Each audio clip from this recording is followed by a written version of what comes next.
You want to get in the middle? Or No, do you want... I hate middles. Do you hate middles? I can go in if you want to. No, do you want me to? I see how you're thinking. I get the kid seat in the middle, even though you're tiny. Okay, now put your seatbelt on. Can we lower the horn? Hi, I'm Gina McCarthy, President Biden's National Climate Advisor, and I'm here to take a nice ride with a good friend in a classy Class 8 truck. And I'm Jennifer Granholm. I think I'm the good friend she's referring to. I am the Secretary of Energy, and this classy Class 8 truck is a Kenworth fuel cell vehicle that we are about to ride in.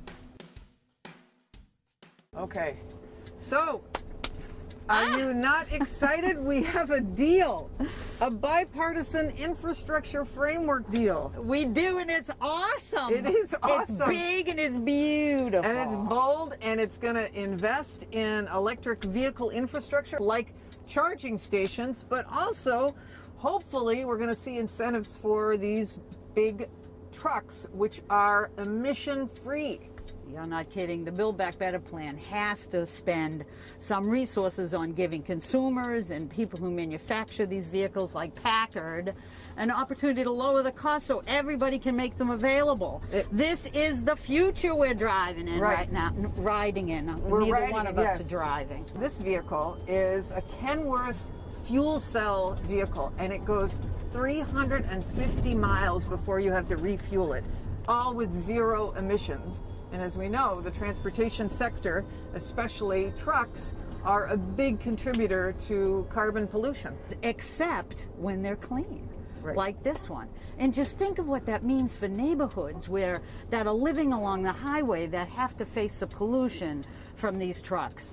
It can be a future where that no longer exists, where our kids don't get asthma attacks and our parents need to worry about these trucks living within their midst. Yeah, huge for environmental justice, where you've got a lot of freeways that have cut through neighborhoods. And part of the president's plan is to build that infrastructure we need to give that momentum and those tax credits to businesses and to consumers. This particular vehicle was built, guess where? Where? In America. Oh, been there. Using American workers. I mean, really, that's what we want to do, is incentivize the whole built manufacturing of vehicles, soup to nuts, in the United States. When you hear the word climate, you think jobs. Yes. And you know how many jobs are in the trucking industry? A lot. A lot, like 3 million. 3 million. Oh, that is a lot. It is a lot. Manufacturing and driving, right? Right. So, hey, so one of the things in this bill, speaking of jobs, is investing in the stuff that makes this run, all the electronics, which is like semiconductors. In fact, isn't there somebody that we know that is... I think there is. There's somebody we know that is working on this. We should see if we could give them a call. What do you think? I think we should give them a call.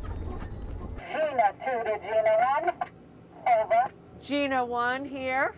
How are you, ladies?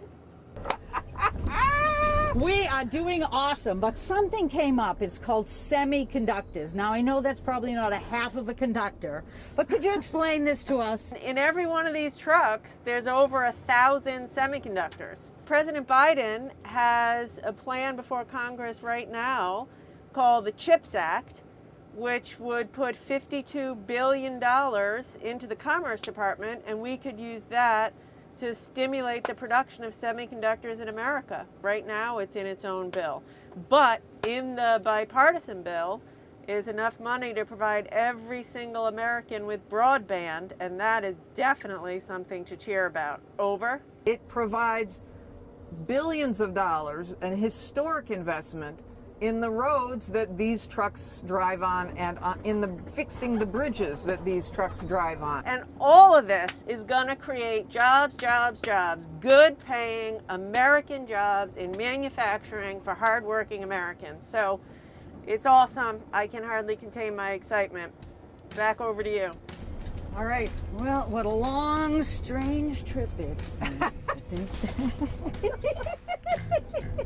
If you want to learn more about what the Biden-Harris administration is doing on climate, energy, zero-emission vehicles, go to whitehouse.gov. shouldn't have to hit me with her elbow.